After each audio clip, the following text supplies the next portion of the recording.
Baik, Assalamualaikum warahmatullahi wabarakatuh. Di sini kami akan menyampaikan tentang materi Revolusi Industri 4.0. Sebelumnya, di sini saya akan memperkenalkan anggota kelompok saya. Yang pertama ada Indah Yuli Astuti dengan NIM A1B02157, yang kedua ada Intan Kumala Dewi dengan NIM A1B02163, yang ketiga ada Indrawati dengan NIM A1B02158, yang ketiga ada Kofifa Intan dengan NIM A1B02182, dan yang terakhir adalah saya sendiri dengan yaitu Kartini Alvin AI dengan NIM A1B02178. Adapun penyampaian materi yang akan kami sampaikan adalah yang pertama adalah pengertian, yang kedua ada big data analisis, yang ketiga ada fungsi utama big data, yang keempat ada pentingnya big data, yang kelima ada pendekatan 5A, dan yang terakhir ada perubahan yang terjadi di dunia pemasaran. Untuk mempersingkat waktunya, materi pertama akan disampaikan oleh Intan Komala Dewi. Kepadanya dipersilahkan. Baik, terima kasih saya ucapkan kepada moderator atas kesempatannya. Di sini saya Intan Komala Dewi dengan NIM A1B020163 akan menjelaskan materi pertama, yaitu pengertian marketing 4.0. Marketing 4.0 adalah salah satu strategi pemasaran digital yang tengah digunakan oleh banyak perusahaan di berbagai negara, dan sebuah pendekatan pemasaran yang memudahkan interaksi online dan offline yang terjadi antara perusahaan dan pelanggan. Pada era seperti saat ini, kegiatan marketing tidak cukup dilakukan secara online saja, namun juga dibutuhkan upaya pemasaran offline agar bisa memastikan bahwa konsumen benar-benar telah mendapatkan pelayanan yang memuaskan atas jasa atau produknya. Dan pada dasarnya, pasar online tidak sedang berusaha untuk menjatuhkan pasar offline, karena dalam marketing 4.0, keduanya telah mempunyai peranannya masing-masing, dan peran tersebut sangat penting untuk melengkapi strategi marketing 4.0. Lanjut ke materi kedua, yaitu Big Data Analysis. Dikutip dari sebuah jurnal yang berjudul Marketing 4.0, Big Data merupakan kumpulan informasi yang sudah terstruktur dan mudah diakses, dianalisa, dan digunakan untuk berbagai proses pengambilan keputusan. Dalam Big Data, terdapat 5 dimensi data yang bisa digunakan, yaitu volume, velocity, variety, variability, dan juga complexity. Kelima dimensi data ini bisa didapatkan dari berbagai sumber. Berbagai data seperti tren sosial media, transaksi finansial, email, video, dan audio, misalnya, bisa Anda dapatkan secara gratis dari internet. Sekian materi dari saya, selanjutnya saya kembalikan ke moderator. Baik, untuk materi yang ketiga dan keempat akan disampaikan oleh Saudari Kofifa Intan. Kepadanya dipersilahkan. Baik, terima kasih saya sampaikan kepada moderator yang telah memberikan saya kesempatan untuk menjelaskan materi keempat dan kelima. Baik, di sini akan saya menjelaskan 3 fungsi utama Big Data Analysis. Yang pertama itu ada meningkatkan pandangan pelanggan. Kemudian B, mempertajam keamanan digital. Kemudian menganalisis operasi yang fokus dalam mesin. Dan yang terakhir itu bagian D, modernisasi gudang data. Nah, selanjutnya saya akan menjelaskan bagian keempat, saya akan menjelaskan tentang pentingnya Big Data. Sebelum kita telah paham bahwa strategi marketing terus berkembang pesat, seperti marketing 1.0 yang lebih fokus pada penjualan produk tanpa mikirin kebutuhan konsumen, dan marketing 2.0 yang lebih fokus pada konsumen. Kemudian marketing 3.0 yang lebih fokus pada manusia, dan marketing 4.0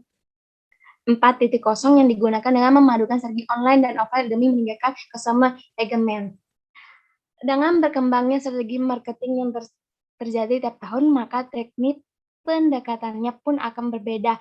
Dalam buku yang berjudul Marketing 4.0, Moving from Traditional to Digital, karya Philip Kotler, Hermawan Kartajaya, dan Iwan Setiawan, dijelaskan bahwa marketing 4.0 menggantikan pendekatan 4A menjadi 5A. Berikut ini adalah pendekatan 5A dalam marketing 4.0 yang dijelaskan oleh teman saya selanjutnya. Untuk materi selanjutnya yaitu pendekatan 5A dalam marketing 4.0 akan disampaikan oleh Indah Yulia Astuti, kepadanya dipersilakan.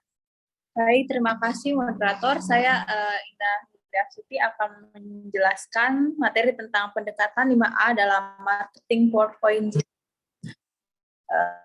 Yang pertama, Ada aware, yaitu dalam kondisi ini para audiens Anda sudah mengenal akan produk dan brand yang Anda jual. Mereka sudah sadar akan adanya sebuah brand atau produk yang Anda sur iklan atau spanduk. Yang kedua, appeal. Pada tahapan ini, para audiens sudah mulai merasa tertarik dengan produk. Apakah mereka benar-benar butuh akan produk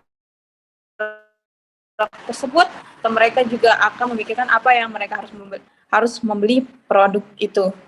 Yang ketiga, karena audiens sudah tertarik dengan produk Anda dan mereka telah melakukan pertimbangan, maka mereka akan memulai mempertanyakan atau mencari tahu berbagai informasi secara mendalam tentang produk yang mereka suka. Para audiens kemungkinan akan bertanya pada temannya yang sudah pernah membeli, mencari informasi ulasan di internet, atau mencari tahu berbagai komposisi barang dan harganya. Yang keempat ada setelah ketiga tahapan di atas sudah dilewati, audiens Anda akan akhirnya mulai berani untuk bertindak. Akhirnya mereka membeli produk yang memang mereka suka. Yang kelima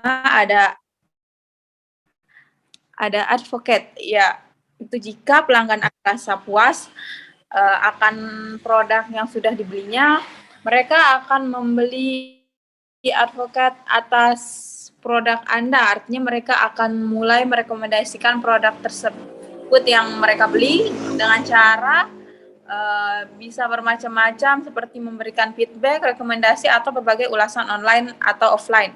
Terima kasih. Materi selanjutnya saya kembalikan kepada moderator. Baik, adapun materi yang terakhir yaitu perubahan yang terjadi di dunia pemasaran akibat adaptasi revolusi industri akan disampaikan oleh Saudari Indrawati, kepadanya dipersilakan. Baik, terima kasih kepada moderator. Saya di sini Indrawati dengan NIM A1B020158. Di sini langsung saja saya akan menjelaskan tentang perubahan yang terjadi di dunia pemasaran akibat adaptasi revolusi industri. Yang pertama yaitu adanya pemasaran digital menjadi pemasaran utama. Kalau pada masa industri 1.0, 2.0, dan 3.0, pemasaran digital masih menjadi alat dan strategi pendukung saja. Maka pada masa industri 4.0 ini, digital marketing telah menjadi alat dan strategi utama yang diterapkan perusahaan-perusahaan di seluruh dunia.